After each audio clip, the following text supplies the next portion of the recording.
Life of Pelagius. Early life and education. Pelagius was likely born around 354 in Britain, though precise details about his early life are sparse. He was well educated, with a profound knowledge of both Christian theology and classical literature, which suggests he might have had some formal education. Move to Rome. Subscribe to the channel, leave your like, activate the bell to continue receiving videos like this. By the late 4th century, Pelagius had moved to Rome, where he became well known for his ascetic lifestyle and his teachings on Christian morality. In Rome, he was deeply concerned about what he saw as the moral laxity of Christians, which he attributed to a misinterpretation of divine grace and human responsibility. Controversy and opposition. Pelagius's teachings began to attract significant attention and criticism, especially from figures such as Augustine of Hippo. Around 410, following the sack of Rome by the Visigoths, Pelagius moved to North Africa and then to Palestine, where his ideas continued to spread and gain followers. Later years in condemnation.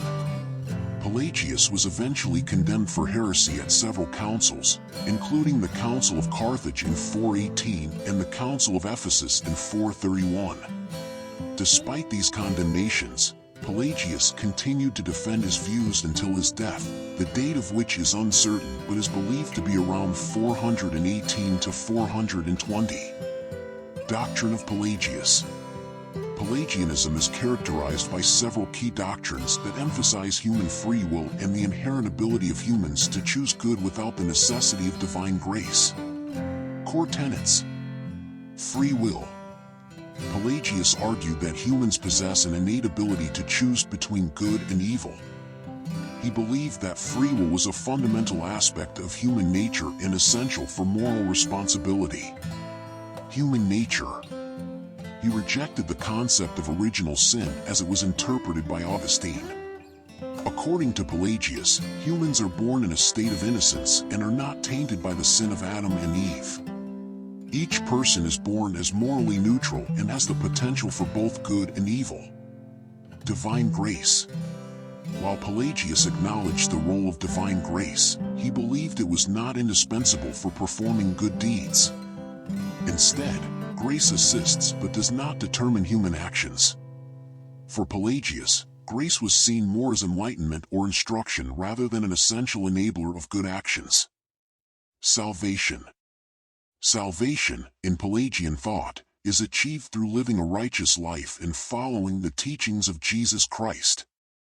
He emphasized the importance of human effort and moral rectitude in achieving salvation. Moral responsibility. Pelagius placed great emphasis on personal responsibility and the capacity of humans to obey God's commandments. He believed that God's commands imply human ability to fulfill them, otherwise, it would be unjust for God to demand what humans could not achieve. Impact and legacy. Condemnation and heresy. Pelagianism was vigorously opposed by Augustine, who argued that Pelagius's views undermined the necessity of Christ's sacrifice and the transformative power of divine grace. The official condemnation of Pelagianism did not completely eradicate Pelagius's ideas, and debates about human nature, free will, and grace continued to shape Christian theological discourse. Influence. Despite its condemnation, Pelagianism had a significant influence on later Christian thought and continues to be a point of reference in discussions about free will and grace. Modern interpretations.